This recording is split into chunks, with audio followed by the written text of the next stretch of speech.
So do you hit your 3-wood as far as your driver, if not further? Then I'm going to show you exactly why that is happening. I'm going to give you some pointers as well to help you improve the distance you hit your driver off the tee.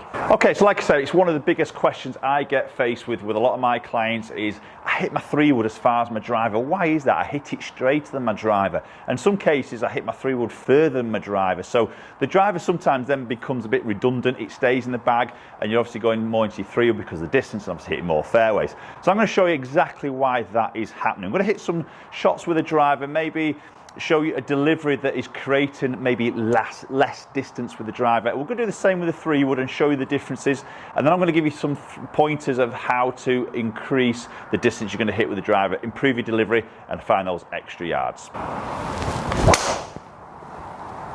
Okay, so there's maybe quite a typical one I would maybe see a lot of golfers hit. So let's look at the sort of numbers there on the screen, and the one thing I want you to sort of maybe just take notice of is that attack angle. So you can see minus 2.4.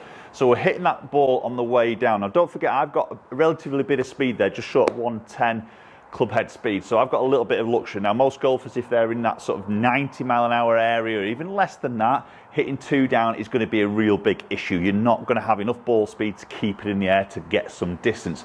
So you can see my launch angle at 8 degrees is too low. My spin's very, very low. So I'm delivering not a great deal of loft at impact. And you can actually see that I've just added the dynamic loft in the bottom right number. So 9.5 degrees is the loft that I've delivered at point of contact with that golf ball. So the ball comes out very flat, and you can see my carry distance there at 256, way down than what I would normally hit. Moving into 3-wood, I'm going to try and do the same delivery, maybe the same angle of attack here. Now obviously 3-wood, shorter shaft, a bit more loft, 15 degrees of loft. The driver hit was 9 degrees. So we've got some luxury now of some extra loft in our hands. A little bit of a shorter shaft, which sometimes helps with confidence, and also a little bit of help on that strike pattern. There's a pretty good strike. So there we go. Attack angle, very, very similar. Minus 2.2 to be exact, and we can see there carry distance at 250 yards. So a very, very similar carry distance we've just hit. Launch quite similar actually, but because I've got that extra little bit of loft, you can see the dynamic loft there, of extra 1.5 degrees of extra loft at impact has actually helped to just keep a little bit of spin on that golf ball and keep it in the air and just get up that similar distance we've just seen with the driver. So it makes sense, doesn't it? You're hitting your 3-wood as far as your driver. It shouldn't make sense, but that probably just shows you why. So basically the luxury of the loft is helping you to do that. So how do we change that? That's exactly what we're going to talk about next. So let's just talk about what creates a down attack with the driver. Number one is ball position. If the ball position gets too far in the stance or too central in the stance, you're going to hit that ball a little bit too early on that arc and potentially going to hit it as the club is still travelling down.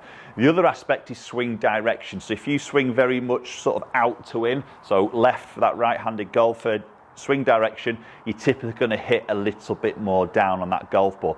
And the other aspect is your body positioning. So if we're setting up to the golf ball and we get a little bit too sort of lean into your lead side, which I do see a lot of golfers do. So if they get the ball position right, which is brilliant, but then they lean to get the head over that golf ball, and you can see the spine angle gets very vertical, a little bit of a lean, and again, you can hit a little bit more down it. So they're the things I would want you to sort of check and have a little look at. Make sure your setup position, your start position with a driver is exactly what we're going to talk about now. So ball position's the first one, isn't it? Let's get that ball and make sure, maybe use an alignment stick there, make sure that ball position is forward in your stance. Typically inside that lead heel would be an ideal position. So that allows us to hit our low point behind and potentially then start to hit the ball as the club is rising up. We know if we can hit it with the club rising up a little bit more, we're going to deliver more loft at impact. That dynamic loft number is going to increase. The other aspect then is also the spine tilt, which is again really, really sort of important. So yes, we've got the ball forward, but try not to have the urge to sort of lean to get your head over to that golf ball.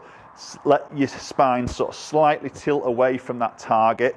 Okay, so your head position there, if you get into that position and then just pick the driver up and just drop it from the bridge of your nose and just let the club hang, you'll notice it'll hang back here somewhere, so your head is actually behind the golf ball. Again, that effectively can be your low point to then potentially hit a little bit more on the way up. So those are the two main things I want you to focus on to help that delivery.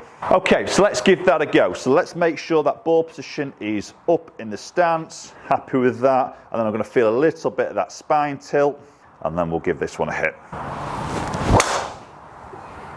Okay, and that has launched in a very different sort of manner. Bit off the toe, that one, to be honest, being the strike. But look at that launch angle. You see 14 degrees, not 8 degrees. Massive difference. I've still used the same driver, 9-degree driver. I've just changed my dynamic loft. And you can see that dynamic loft there, just short of 16 degrees as opposed to 9.5. 9-degree driver, not changed it, but I've altered it by nearly sort of 7 degrees there, which is massive, isn't it?